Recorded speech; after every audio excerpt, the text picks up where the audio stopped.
A United States senator recently traveled to Canada with a message that stood out for a very different reason. Instead of delivering warnings about tariffs or increasing pressure on Ottawa, the focus was on preserving the long-standing relationship between the two countries and reassuring Canadians that the alliance between Canada and the United States remains important despite growing tensions. That alone highlights how dramatically the political conversation around the trade dispute has shifted. For months, the White House projected confidence, arguing that tariffs would give America overwhelming leverage and eventually force Canada into making concessions. But now, American officials themselves are increasingly acknowledging the economic and political strain created by the dispute. During the interview, Elissa Slotkin openly recognized that the relationship between the two countries has become more tense and complicated. She emphasized the importance of maintaining long-term cooperation and suggested that the broader US-Canada partnership should not be defined entirely by one political moment or one administration. She also acknowledged that regions such as Michigan, whose economy is deeply connected to Canada through manufacturing, trade and supply chains, are feeling the effects of tariffs and economic uncertainty. Her comments reflected growing concern that prolonged trade tensions are impacting industries and workers on both sides of the border. Perhaps the most politically revealing part of the conversation was the suggestion that the current tensions may not define the long-term future of the relationship. That message carried significant weight because it implied recognition inside the United States that the trade strategy has created deeper diplomatic and economic consequences than originally expected. For months, the dominant narrative coming from Washington was that Canada would eventually back down under pressure. Instead, Canada adapted, diversified partnerships, and pushed back publicly while continuing to strengthen its international economic position. Now, the conversation appears to be shifting toward the long-term costs of damaged trust and economic disruption within North America itself. And the deeper issue emerging from this debate is whether the tariff strategy has created greater economic strain inside the United States than many initially anticipated. If you want deeper analysis on the political and economic forces reshaping Canada, the United States, and the future of North American relations, subscribe to the Canada-U.S for fact-driven coverage and in-depth discussion. You did meet with Prime Minister Carney.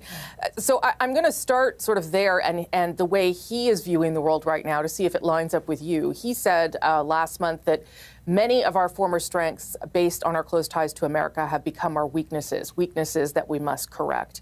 Do you see the Canada-U.S. relationship in a similar lens as the Canadian Prime Minister? Well, look, I mean, it's painful for me to hear that as someone who is a senator from Michigan, grew up coming to Canada every summer. I mean, you guys are our cousins. And part of the reason that I came and I wanted to have those meetings was to provide a bit of counter-programming that there's still plenty of American senior politicians who care deeply about the U.S.-Canada relationship. And certainly Michigan, we're feeling the strain between the two countries more than I would imagine almost any state in the U.S. Yeah.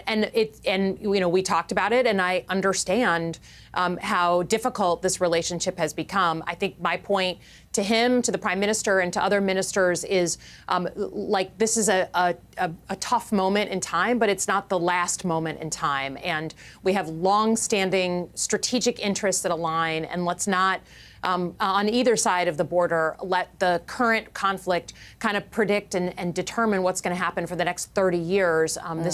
There is a future after this president, and we have a lot in common that still matters to both. One of the most striking aspects of this interview was not only what Elissa Slotkin said, but the tone in which she said it. There was very little of the aggressive confidence that had defined much of the rhetoric surrounding the trade dispute in recent months. Instead, her comments reflected concern, caution, and a clear awareness of the strain the situation has placed on the relationship between Canada and the United States. At one point, Slotkin referred to Canadians as cousins, and explained that part of her purpose in visiting Canada was to offer what she described as an alternative message to the political rhetoric coming from Washington. That moment stood out because it suggested growing recognition among some American officials that the dispute may be affecting not only trade and economics, but also America's broader reputation with close allies. She also acknowledged that Michigan, one of the most important manufacturing centers in the United States, has been significantly affected by tariffs and economic uncertainty. And that is especially important because Michigan plays a central role in the North American auto industry and depends heavily on deeply integrated trade and supply chains with Canada. According to Slotkin, manufacturers, suppliers, and automotive industries are all feeling the effects of ongoing tensions. That is politically significant because tariffs were originally promoted as a strategy designed to strengthen and protect American manufacturing. Yet now, even American lawmakers are openly discussing the economic strain those policies may be placing on the industries they were intended to support. At the same time, Canada has increasingly focused on adapting to the uncertainty by expanding trade relationships, diversifying economic partnerships, and exploring alternative markets. That broader strategy has allowed Canada to position itself as emphasizing stability, cooperation, and long-term resilience during a period of growing economic unpredictability. Meanwhile, the United States continues facing internal political debate over the long-term costs and consequences of the tariff strategy, particularly for industries that rely heavily on international cooperation and cross-border integration. There was a report last week that found those tariffs are costing U.S. automakers $12.5 billion. What has been the impact in Michigan? How is the state surviving given this? Yeah, again, based on the fact that manufacturing is our biggest sector and then agriculture is our second biggest, I can't think of a state more impacted by tariffs than Michigan, and particularly because of the border and the way we, frankly, integrated our supply chains, right? I mean, we made it a point in a globalized world to say the border is just kind of a stop between our supply chains. It's not a huge deal. So we're feeling it deeply. Our industry is feeling it deeply. Our suppliers are feeling it deeply. You know, all the huge industry that supports autos. And then, you know, we're watching things develop. We don't like watching a decision to let Chinese vehicles into Canada. That's not something we want in the United States. And so we're struggling for the first time in a long time being on different pages on international trade issues. And again, I'm here to sort of say that we have big problems with the tariffs as well at home, and we're trying to push back on some of these things that just don't make sense in the U.S.-Canada relationship. One of the most revealing moments from the interview came when Elissa Slotkin told Canadians, "There is a future after this president." That statement carried significant political weight because it suggested an effort to reassure Canada that the long-term relationship between the two countries extends beyond current political tensions. For an American senator to make that point publicly on Canadian television highlights growing concern in parts of Washington about the long-term impact the trade dispute may be having on America's relationship with one of its closest allies. Beneath the statement was a broader recognition that trust between the two countries has been strained during a period of economic conflict and uncertainty. The deeper concern appears to be whether Canada could increasingly shift toward alternative economic partnerships, diversify trade relationships, and reduce long-term dependence on the United States. Those questions matter enormously because Canada is not simply another trading partner. It is one of America's most interconnected economic allies, particularly in sectors like manufacturing, automotive production, energy, and infrastructure. Slotkin also acknowledged that many Americans themselves are concerned about the effects of tariffs and trade instability. That point is important because criticism of the economic impact is no longer coming only from Canada or international observers. It is increasingly being discussed openly inside the United States as well.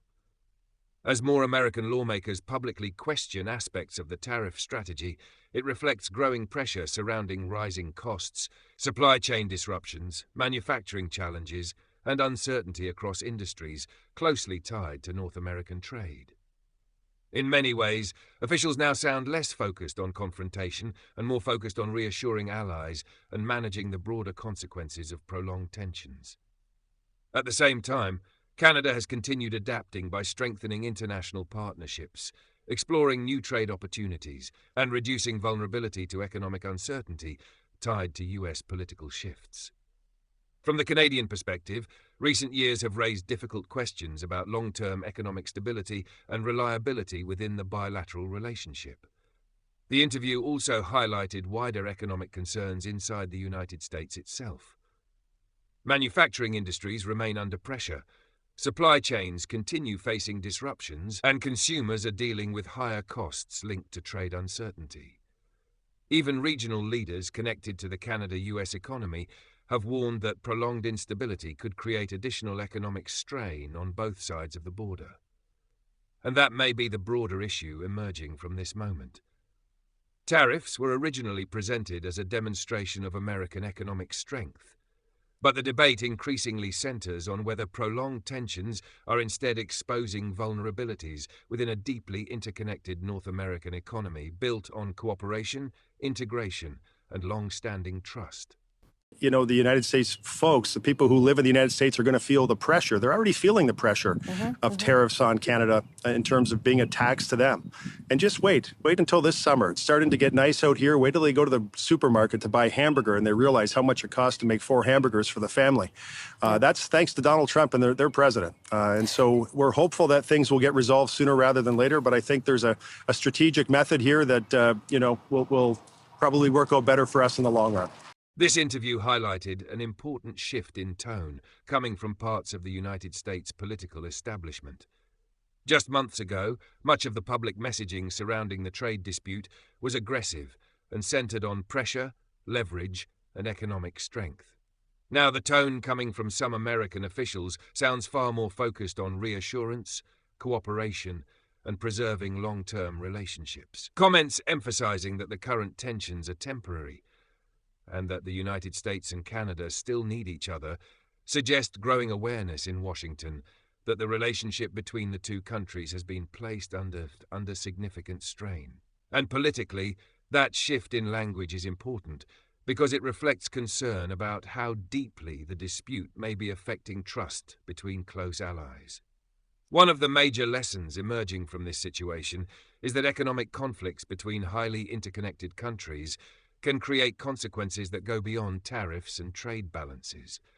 Once trust begins weakening between long-term partners, rebuilding confidence becomes much more difficult. The interview also reinforced a growing reality that many American lawmakers are now openly acknowledging. Tariffs and trade uncertainty are creating pressure on industries, supply chains, manufacturers, and consumers inside the United States itself. At the same time, concerns continue growing that prolonged instability could gradually push Canada to deepen alternative partnerships and reduce dependence on the US market over time. That possibility carries major implications because the Canada-US relationship has historically been built not only on economic integration, but also on reliability, stability, and mutual trust. If those foundations weaken, the effects could extend far beyond a single trade dispute. Perhaps the most revealing part of the conversation was the repeated effort by American officials to reassure Canadians that the tensions do not define the future of the relationship. That suggests there is growing recognition inside Washington that maintaining trust with Canada remains strategically and economically important for both countries moving forward. Ultimately, this moment is becoming about more than tariffs alone. It is increasingly a broader debate about economic resilience, diplomatic credibility, and the future direction of one of the world's closest international partnerships. If you want deeper analysis on the political and economic developments shaping Canada, the United States, and the future of North American relations, subscribe to the Canada News.